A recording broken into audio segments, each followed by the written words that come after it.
ჯანდაცვის მინისტრის ინტერპელაცია საქართველოს პარლამენტში მიხეილ სარჯოლაძის მოსმენას 3 საათზე მეტხანს გაგრძელდა. მთავარი საკითხები, რადგან მინისტრს პასუხის გაცემა მოუწია დიუშენის დისტროფიის მქონე პაციენტებისთვის ახალ მედიკამენტებთან ხელმისაწვდომობა, ონკოლოგიური დაავადებების მართვა და დაფინანსება, ასევე DRG სისტემის ეფექტურობა იყო. როგორია მინისტრის პასუხები და რა შემთხვევაში იქნება სახელმწიფო მზად ქვეყანაში დიუშენის დისტროფიის სამკურნალო ახალი მედიკამენტები შემოიტანოს, დეტალებით ქრისტინე გამთენაძე გვერდება ბიზნეს პარტნიორის პირდაპირ ეთერში.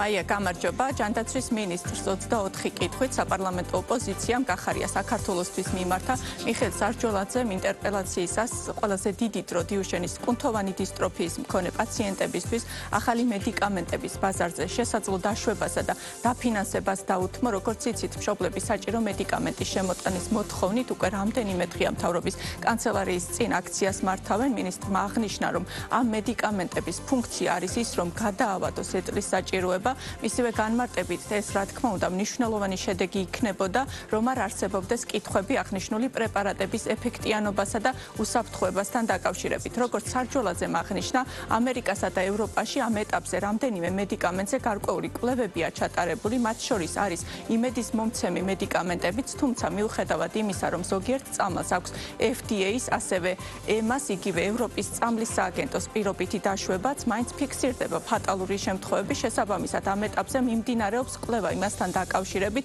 არის თუ არა ფატალური რისკების მატარებელი ესა თუ ის მედიკამენტი. ჯანდაცვის მინისტრის თქმით, თუ კი ევროპული ქვეყნები რომელიმე მედიკამენტზე დადებით გადაწყვეტილებას მიიღებენ და ბაზარზე დაუშვებენ, ანალოგიურ პრეპარატზე ხელმისაწვდომობა საქართველოსთვისაც გაჩნდება. ვისაუბრებ 5 მედიკამენტზე. ვინმე მეტი თუ იცით, უნდა მითხრათ და ამაზეც რა თქმა უნდა მსჯელობა ან დავიწყოთ, ან ვიფიქროთ, ან შევისწავლოთ ეს საკითხი. ეს მედიკამენტები გახლავთ. პირველი ეს არის ელევიდისი, მეორე ეგრეთ წოდებული ეგზონის ამოგდება, ეგრეთ წოდებული ეგზონის სკიპინგი ასე მოიხსენიება. ოღონდ აქ რამდენიმე მედიკამენტია ამ ჯგუფში. მესამე ეს არის ატალურენი, მეოთხე ეს არის ჯივინოსტატი, მეხუთე ეს არის ვამოროლონი, რომელიც ამ დღეების განმავლობაში საერთოდ დასახელდა. ვამოროლონი ჯობია თუ დეფლაზაკორტი, ეს არ ხსნის ელევიდისის, ეგზონის ამოგდების, ატალურენის და ჯივინოსტატის საკითხებს, რაზედაც მანამდე ზემოთ გესაუბრეთ. სხვა შორის არის სხვა მედიკამენტებიც, რომელიც არ დასახელებულა ამ დღეების განმავლობაში, რომლებიც კლინიკური კვლევების ეტაპზეა. და კიდევ ერთხელ იმედს გამოვთქვამთ, რომ მალე გაჩნდება ყველა კითხვაზე პასუხი და გაჩნდება სრულფასოვანი მედიკამენტიც. რეალური შესაძლებლობის მქონე და უსაფრთხო მედიკამენტი. რა წამს გაჩნდება ასეთი სარწმუნო ცნობები, სამინისტრო არ დააყოვნებს გადაწყვეტილების მიღებას. კიდევ ერთი მიმართულება, რაზეც ჯანდაცვის მინისტრმა ისაუბრა, ონკოპაციენტების მკურნალობის დაფინანსება იყო. 2025 წელს ონკოლოგიური პაციენტების მკურნალობაზე მისი თქმით 400 მილიონ ლარზე მეტი დაიხარჯა. შესაბამისად, ჯანდაცვის მინისტრის განმარტებით პაციენტებს ჯიბიდან გადახდები მნიშვნელოვნად შეუმცირდათ. 2025 წელს საყოველთაო ჯანდაცვის პროგრამის ფარგლებში ონკოლოგიური დაავადების მართვისთვის სერვისი 38,000-ზე მეტმა ბენეფიციარმა მიიღო. არსებული სტატისტიკის მიხედვით კი გასულ წელს საზღვარგარეთ მკურნალობის მოთხოვნით ონკოლოგიის მიმართულებით მკურნალობა დაუფინანსდა მხოლოდ 573 პაციენტს. გასულ წელს საზღვარგარეთ მკურნალობის მოთხოვნით ონკოლოგიის მიმართულებით მკურნალობა დაუფინანსდა მხოლოდ 573 პაციენტს.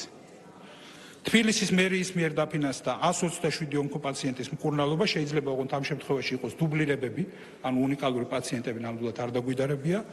ხოლო აჭარის ჯანდაცვის სამინისტროს მიერ 78 ონკოპაციენტი. დუბლირებები, რა თქმა უნდა, აქაც იქნება. ონკოლოგიური სერვისებისთვის დამოუკიდებლად გასული პაციენტების რაოდენობა შეიძლება აღემატებოდეს, რა თქმა უნდა, დასახელებულ რიცხვებს, მე ვსაუბრობდი იმაზე, ვინც გავიტარე, ვინც მომართა სახელმწიფო დაფინანსებაზე და მიიღო დაფინანსება. თუმცა დრამატულად არ იქნება განსხვავებული აქ რიცხვები. 38,627 ბენეფიციართან შედარებით საზღვარგარეთ მკურნალობის მოთხოვნის მაჩვენებელი, ვფიქრობთ, მაღალ პროცენტს არ შეადგენს.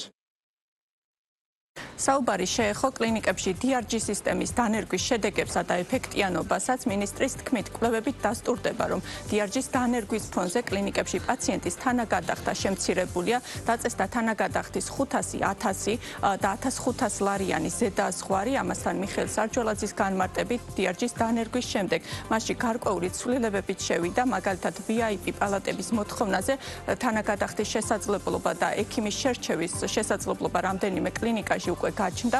ამასთან მინისტრმა დააანონსა ისიც, რომ გაგრძელდება DRG სისტემაში დანერგილი ტარიფების მუდმივი გადახედვა და მონიტორინგი.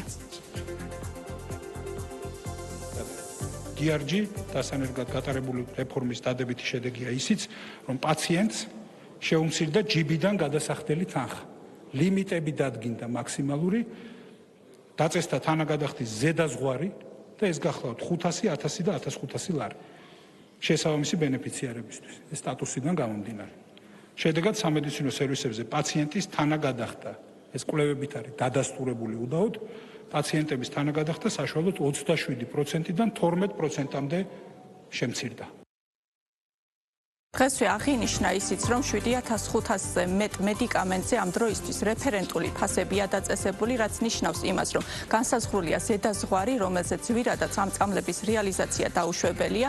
რეფერენტული ფასების დანერგვის შემდეგ ჯანდაცვის მინისტრის თქმით წამლები დაახლოებით 70-დან 90%-მდე არის შემცირებული. კრისტინე გამთენაძე საუბრობდა ბიზნეს პარტნიორის პირდაპირ ეთერში.